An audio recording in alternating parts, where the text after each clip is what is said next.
the brutality of the lesson that started it all. I agree. The principle of patience, embodied by Warren Buffett. And that lesson, it doesn't begin with Berkshire Hathaway or with billions of dollars. It starts with an 11-year-old kid making a deeply stressful rookie mistake back in 1942. So we're in Omaha, Nebraska. Young Warren Buffett has just made his first ever public investment. It's 3 shares of a company called Cities Service Preferred at $38 a share. Which for a kid was a massive commitment. I mean, that's months and months of savings. And what happens next? The market immediately tests his emotional resolve. It absolutely does. The price drops hard. It goes all the way down to $27. Ouch. Can you just imagine that visceral panic? That's a 28% loss on your very first serious venture. For most people, that moment, that's it. That's where they quit. They quit. They watch their hard-earned money just vanish, and it triggers shame, fear, and this promise to themselves to never touch the market again. They sell, they lock in the loss, and they learn completely the wrong lesson. Which is that the market is just a casino. It's too dangerous. Exactly. But the source material highlights that Buffett, he waited. He held on through that gut-wrenching volatility until the stock finally slowly crawled back up to $40. And he sells. He books a tiny profit, feels this incredible emotional relief, and probably thinks, okay, I handled that perfectly. I got out. He felt completely justified, and that feeling of emotional justification is the market's biggest trap. The sale brought him peace of mind, right? But it cost him his future leverage. Because the punchline, which he would later call the crucial lesson that defined his entire career, was that after he sold at $40, the stock ran all the way up to $200. Wow. Just a brutal foundational education. So the mistake wasn't that he was wrong about the company. He was right about the value. He just exited 80% too soon because he was fundamentally wrong about the most important variable of all time. He learned that stock picking is one thing, but behavioral management is everything. He realized he was right in his analysis, but totally wrong in his timing because of emotional impatience. He traded his certainty for immediate comfort. The research on this shows he internalized that patience isn't some passive thing you have. It's an active daily decision. It's a decision to let your long-term plan win the argument against your immediate, panicked feelings. I think this is where the average person struggles. Yeah. Because they confuse patience with just waiting around. But the sources suggest Buffett operationalized this. He structured his life to enforce patience. He did. I mean, fast forward to 1956. He's launching the Buffett Partnership. He has the prestige, the resources. He could have moved to New York, the financial center of the world. But he didn't. He chose strategic solitude. He moved back to Omaha. This was a physical rejection of what we're calling crowd gravity. Crowd gravity. He moved away from the bright lights, away from the constant chatter, the relentless urgency, the gossip, the entire herd mentality of Wall Street. I have to push back a little on that. Was it really strategic solitude, or was it just a constraint? I mean, he needed capital eventually. Didn't he risk being seen as some, provincial player cutting himself off from good information or deals? That's a fair challenge, and the sources actually address it head-on.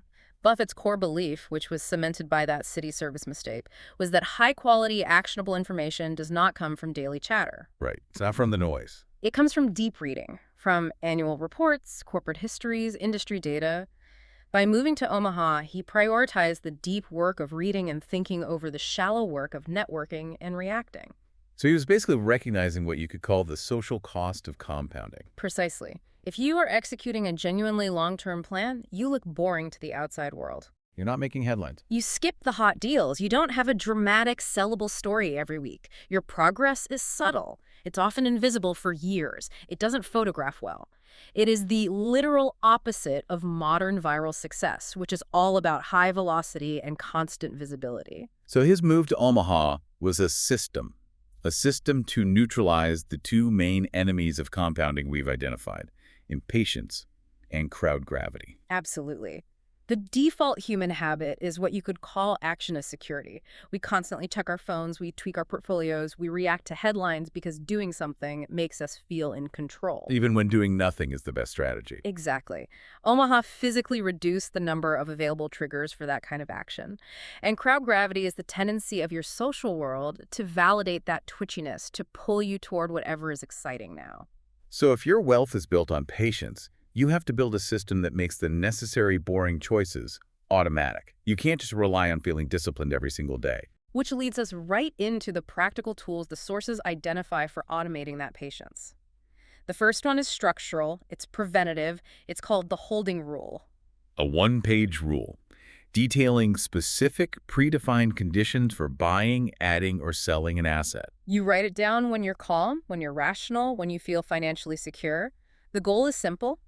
When the market drops and your emotions are screaming, you just look at the rule. If the rule says hold, you hold.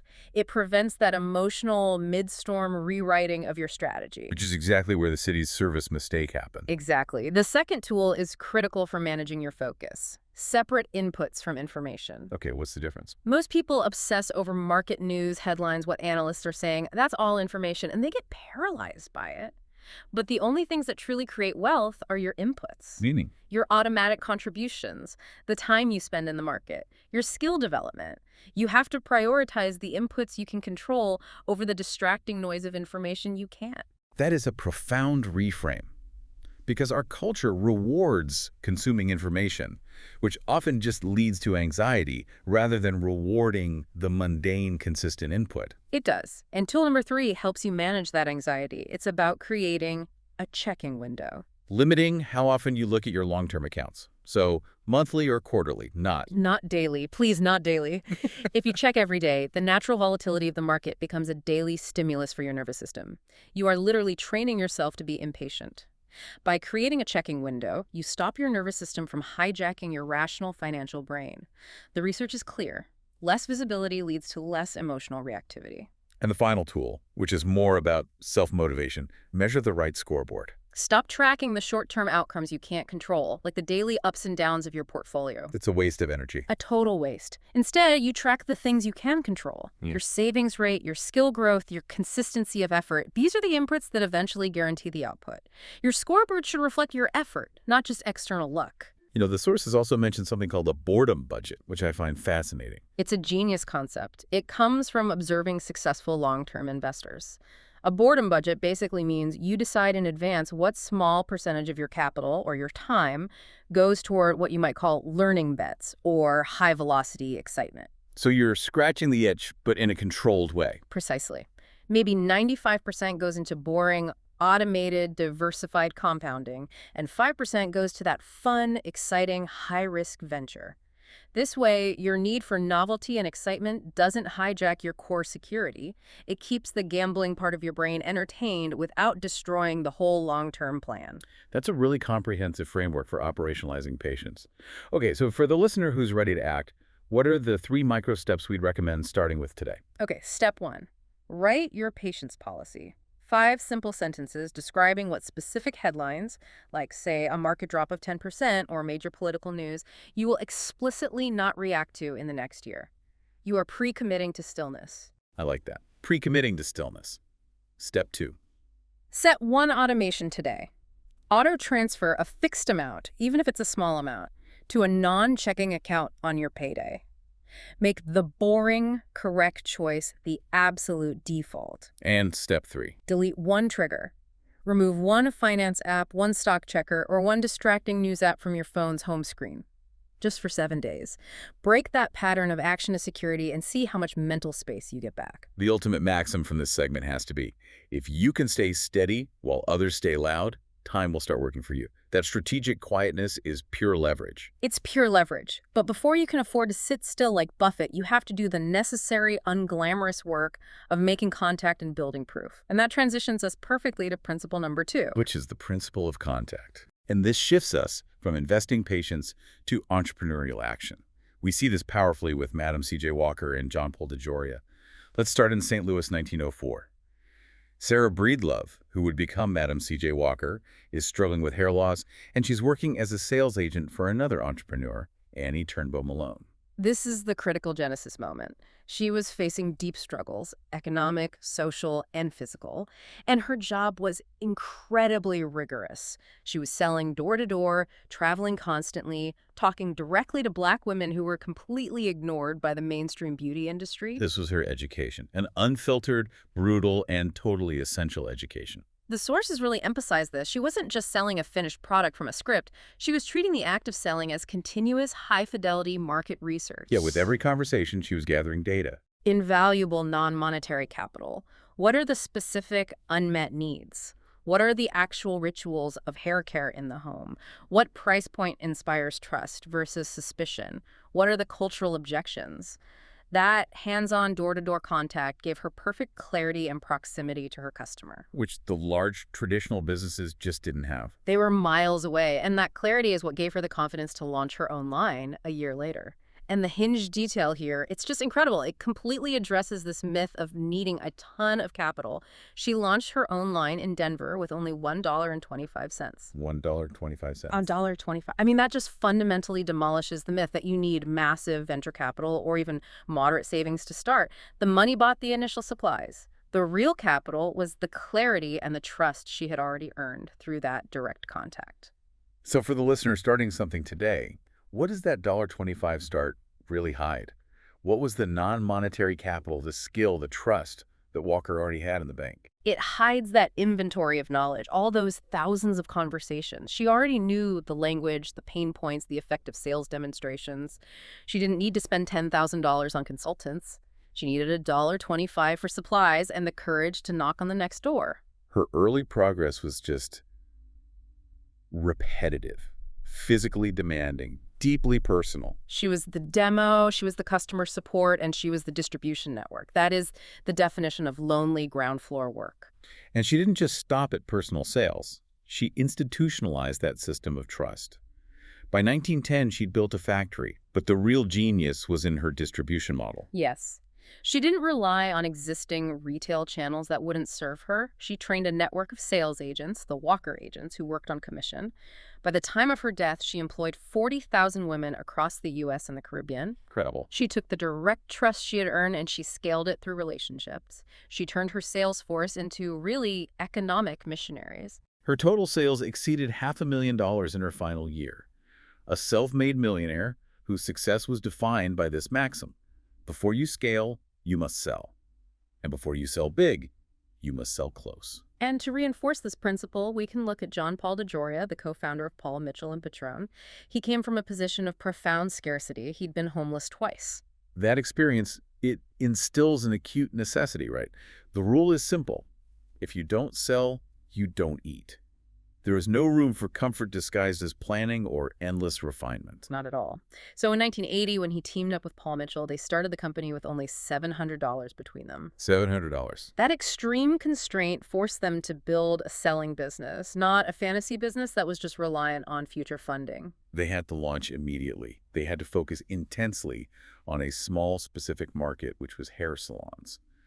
This forced direct daily contact with the people who would actually use and recommend their product. It was pure survival by direct contact. Their growth wasn't accidental. It wasn't funded by some massive ad campaign. It was earned by repeatedly walking into salons, introducing themselves, and proving the product's quality until they became impossible to ignore. And DeJoria repeated this success later with Patron Tequila. All the experts told him that launching a premium tequila into the market in 1989 was a fool's errand. They said it wouldn't work, but he moved anyway. He chose his own signal, his proximity to a market gap over the crowd's noise. The connecting principle here is so clear. Selling is information. Selling tells you immediately if your message is clear, if your price is believable, and if the product actually solves a real painful problem. Early wealth is earned through contact, not through polished content or abstract business plans you write in isolation. And the sources note that this wealth, which was forged through relationships and contact, it also informed DeJoria's later philosophy. That success isn't just about accumulation, but that giving is one of life's greatest highs. Yes, it connects the financial success back to the relationships and the communities that were built through that direct service. It creates a self-reinforcing loop. You build trust through an excellent product and direct service, and that reputation for quality and integrity starts to attract opportunities instead of forcing you into a constant chase. Okay, so let's translate Walker's research through selling and DeJoria's constraint-driven contact into practical tools for a listener today. First and foremost, the demo moment. You have to engineer a physical or virtual moment where your product proves itself without you needing to talk excessively. So for Walker, it was the door-to-door demonstrations. For DeJoria, it was focusing on the salon where the product was used by a professional. Right. What is that single moment where your product generates immediate, undeniable belief? You have to find that. Second, to enforce that contact, there's the 10 direct conversations rule. Yes. Before you build the fancy website or finalize your marketing copy, can you sell the core idea in a single sentence to 10 different specific people? And you have to be selling, not just surveying. Exactly. You need 10 people to validate that the problem is real, the solution is desired, and the price is acceptable. If you can't sell it small, you can't scale it. Third, and this is a big one for combating the fear of rejection, the daily ask. You implement a non-negotiable set of daily asks. One pitch, one follow-up, one close attempt every single day. The goal is no 0 days for contact. Consistency in asking radically reduces the emotional fear of rejection, and it just turns it into a mundane task. That reframes rejection from failure into necessary feedback. Okay, let's define the actionable steps. What should the listener try today? 1. Define a micromarket. Identify one specific type of person, not a demographic group, but a single person you know, with one specific, painful problem they complain about all the time. Start with one tiny corner, not the whole world. 2. Run a 48-hour selling sprint. Yes. Message or speak to 10 people and ask for a small paid commitment. A pre-order, a deposit, a session booking. Get real monetary proof of concept. 3. Create one proof asset today. It could be a simple testimonial, a before and after picture, or a short demo video. Get evidence that attracts momentum, even if it's ugly and unpolished. The snap close maxim for this segment. Start close, sell real, and let proof replace luck. But that direct contact, that repeated rejection, it requires something else to survive the inevitable no's. It does. Which brings us to principle number 3, the principle of consistency. And this principle is just so powerfully embodied by Chris Gardner. His story is defined by loneliness not as a choice, but as pure, brutal logistics. We're in San Francisco, 1981, and the timing is everything. His son's birth made every single setback an absolute emergency. Gardner was trying to pivot his life into finance, but his past and his current reality just kept colliding with his ambition. And the sources detail the humiliation he faced. He owed $1,200 in parking fines, which led to his arrest. He spent 10 days in county jail, and the ultimate timing crisis. He had an appointment for a prestigious but unpaid traineeship interview at Dean Witter Reynolds the very next morning. And he showed up. He walked into that buttoned-up exclusive interview wearing the same ragged clothes he'd been arrested in. I mean, he was running on sheer, non-negotiable grit, not the polish or the confidence that institution demanded. That is the definition of showing up when it feels profoundly humiliating, when every social signal is screaming at you to hide. And despite all of that, he was offered the 6-month traineeship. But the stability was fleeting. Completely fleeting. After regaining custody of his young son, he couldn't afford stable housing. His trainee stipend was just not enough, and the boarding houses that were available wouldn't allow children. This forced him to live 2 complete and utterly separate lives. A trainee by day, operating in the highest echelons of professional aspiration, and a homeless father by night. He had to hide that truth from his colleagues while trying to build a career in an industry that demands you project stability, wealth, and reliability. The specifics are agonizing, and the sources don't pull any punches. He was sleeping in parks, sometimes under his office desk when security would let him, and even behind a locked bathroom door at a BART station. We have to just pause on the sheer emotional weight of that. It's unbelievable. He was choosing professional consistency over physical comfort every single night. That choice is distilled into that heartbreaking quote, "You eat or you stay in a hotel. We chose to eat."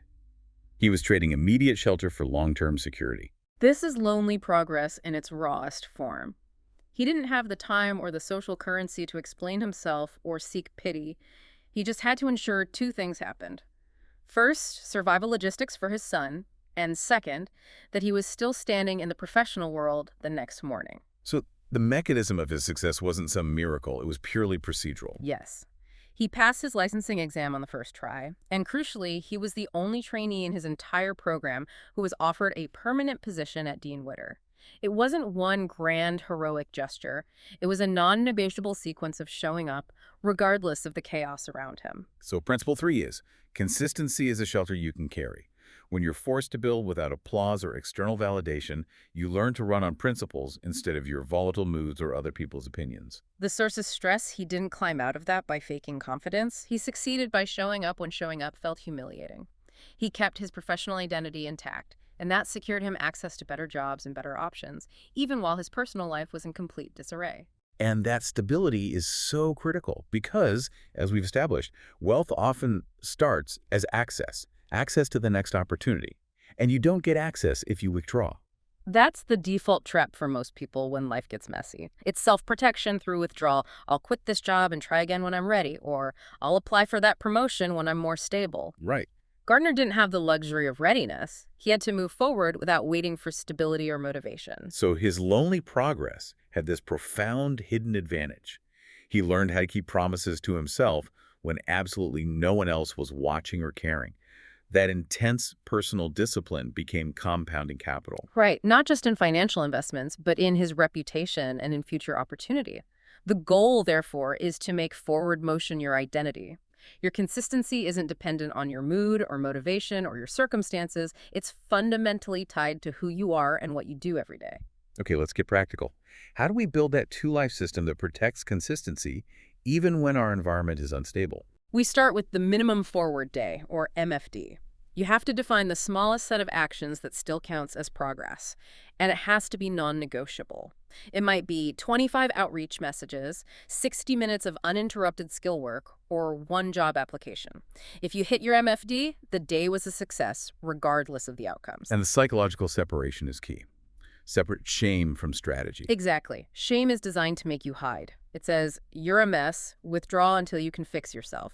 Strategy says, I am a mess, but I will show up and do the next correct, non-negotiable thing, regardless of the emotional turmoil. You have to apply your best energy to your work hours because they represent future rent. And finally, a tool to counter that mental erosion. Document small wins. The brain naturally minimizes progress that isn't socially visible, especially when your external environment is unstable. You have to proactively counter this. Keep a one-page login journal, a spreadsheet, a bullet point list to prove to yourself that forward motion is happening. You're leveraging your brain's own internal reward system. Let's give the listener 3 clear actions to try now. 1. Write your minimum forward day in 3 lines. The exact time you will start, the specific measurable action you'll take, and the simple proof that it's done. Make this MFD non-negotiable for 7 days. 2. Choose one visibility action today, even if you feel completely behind or unworthy. Apply for that thing, make that pitch, publish that piece of work. Move forward without waiting for emotional readiness. And 3. Set a 10-minute nightly reset ritual. Pack your bag for tomorrow, plan the top 3 priorities for the next day, and formally close the current day. This ritual creates a boundary and ensures continuity between the chaos of today and the necessities of tomorrow. The maxim for Chris Gardner's profound consistency. When life won't give you shelter, let your consistency become it. A powerful and profoundly moving principle. Now let's transition to principle number 4. We're moving from personal grit to strategic foresight. Yes, this is the principle of positioning with Jack Ma. And Ma was far from the typical tech prodigy. He was an English teacher and a translator. He struggled constantly with exams, failed the college entrance test twice. His background was in communication and human connection, not deep engineering. His early career was unglamorous. He taught English, started a few small businesses. Then, in 1995, during a trip to the U.S., he was introduced to the internet. And crucially, he didn't just see a novelty, he saw a critical, gaping absence. The absence was Chinese content. Exactly. Few, if any, Chinese websites existed. And that gap, that lack of digital representation for Chinese businesses, looked to him not like a technical challenge, but like an opportunity big enough to bet his entire life on. This is the definition of finding the gap, not the spotlight. He started a company called China Pages, which was incredibly difficult. He was competing against established rivals and government bureaucracy. And this is where the concept of lonely positioning gets tested. It does. Ma then took a prestigious job leading an internet company in Beijing, backed by the Ministry of Foreign Trade. This was in 1998-99. That was the safe, government-approved lane. That job provided maximum social proof. It was prestige, stability, minimum risk. It was the choice the crowd would applaud. But Ma felt the clock ticking. He realized that staying inside that stable, safe government orbit meant he would miss the genuine, massive economic shift that was unfolding online. So he chose to relinquish that comfortable prestige. That is the moment of maximum leverage. He persuaded his small team to leave the government backing, returned to his hometown of Hangzhou, and found Alibaba in 1999. They literally started in his apartment with almost no external funding. And think about how Alibaba started. not by chasing the biggest, flashiest customers. No, it began as an online wholesale marketplace connecting small Chinese exporters and entrepreneurs to global buyers. He championed the small, the ignored, the seemingly unglamorous customer that the rest of the world and the established tech players just weren't paying attention to yet. It was a lonely choice, leaving the crowded room and the safe identity to build something that looked small and niche at first, because it served an unglamorous, complex problem. This illustrates the principle perfectly. The fastest way to get trapped is to chase what everyone already respects. Right. The crowd pulls you toward the respected, prestigious title or the currently hot industry. Ma's story shows that the goal isn't to be admired early. The goal is to be positioned early, to be standing where the wave is forming, not where everyone is already surfing and fighting for diminishing returns. And he articulated this perfectly with his maxim: learn from other people's mistakes, don't learn from success stories. That statement is so crucial because success stories are often these polished narratives that hide what the founder ignored. What they said no to. The safe paths, the social expectations, the stable jobs. Ma ignored the cultural default of seeking the safest, most stable lane in Beijing. He moved away from certainty because it didn't align with the direction of travel he saw in the world. So positioning means alignment. Alignment with a real, urgent, unglamorous need. Alignment with a growing technological or economic trend. And alignment with a simple, high-leverage model. And it means trading the perceived safety of prestige for the real leverage of proximity to the problem. Okay, so to help the listener find these uncredited paths, we start with the gap scan. Yes. List 10 frustrations people tolerate in their industry or their daily lives because that's just how it is. Tolerated inefficiencies, small, repeated annoyances. That's exactly where wealth hides. The market tolerates bad customer service because no one has built a reliable system to fix it. That's a gap. Second tool, choose the non-obvious customer first. Who is currently ignored, underserved, or considered too small or too niche by the industry giants. Alibaba focused on small Chinese exporters. WhatsApp, as we'll see, focused on simple, reliable messaging when everyone else was focused on feature bloat and ads. That initial focus gives you proximity and extreme loyalty. Third, build for the direction of travel. Ask yourself, what is becoming radically cheaper, faster, or more connected in the next 5 years? Then you build the necessary infrastructure or service that rides that trend, rather than fighting against it. Ma saw global connectivity coming. He just built the bridge. And fourth, trade prestige for proximity. Be willing to take a smaller role, a less glamorous title, or move to a less exciting location if it gets you physically or ideologically closer to the actual constraints and needs of your target customer. So let's define the actionable steps for the listener. Yeah. 1, identify the paths. Write down the crowded path, the most prestigious or popular thing you could do versus the uncrowded problem you could realistically serve. 2, talk to 5 people in that problem zone within 7 days. And don't pitch anything. Just listen. Actively listen for repeated pain points and frustrations. Let them define the gap for you without you projecting your own solution onto them. 3, build the smallest bridge. Create a pilot offer, a simple landing page, or a tiny tool that helps just one person solve that specific problem this week. Get the smallest possible evidence of your position and your leverage. The maxim for positioning. Stop chasing the spotlight stand where the future is moving. That brings us to our final and maybe the most subtly powerful principle. The principle of integrity. Yes, exemplified by Jan Koum and the founding of WhatsApp. And Koum's entire design philosophy was a direct result of his life background. He grew up in communist Ukraine, where surveillance was a fact of life and personal privacy was a constant, desperate necessity. That lived experience fundamentally influenced his commitment to making communications simple, secure, and above all, personal. WhatsApp started small in 2009. It was a simple status app that, frankly, went nowhere until a small technological hinge occurred. That pivotal moment was Apple introducing push notifications in iOS 3.0. This allowed Koum to pivot those status updates into real-time messaging. WhatsApp evolved quickly, driven by this stubborn, deeply personal promise: make the app work, keep it simple, and critically, do not turn your users into inventory. That commitment to user integrity was an active decision against the prevailing winds of Silicon Valley. At that time, the clear, easy path was monetization via advertising. Yes, and their philosophical stance was articulated in this phenomenal 2012 blog post, Why We Don't Sell Ads. That post wasn't just a business decision, it was a moral indictment of what advertising does to user trust and to engineering focus. Let's highlight their core philosophy.